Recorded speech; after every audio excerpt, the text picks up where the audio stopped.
O XTR foi feito para facilitar o processo de segmentação e busca de informações nas bases de dados. Por exemplo, para filtrar e apresentar apenas as empresas ativas, você pode criar um filtro, escolhendo o campo Situação Cadastral, a operação é igual a e valor ativa.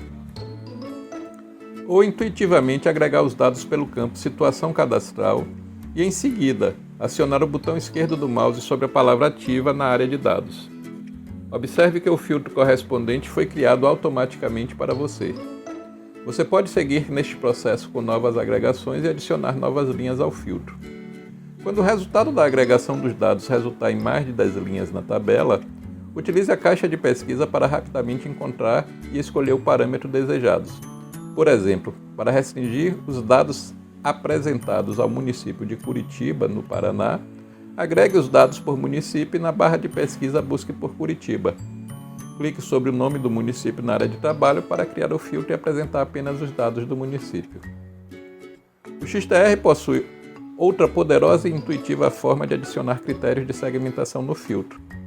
Para selecionar todas as empresas que têm o mesmo KNAI de um cliente de referência, por exemplo, busque o cliente, abra seu cadastro, clique sobre o ícone em forma de lupa ao lado esquerdo do campo com o KNAI fiscal do cliente. Pronto! O filtro está construído e você visualiza apenas os estabelecimentos com o KNAI desejado. Observe que há dois outros ícones ao lado do campo do CNPJ. O ícone em forma de 3 pontos verticais permite a busca do CNPJ no registro de domínios da internet e em outras entidades do XTR, caso você tenha acesso.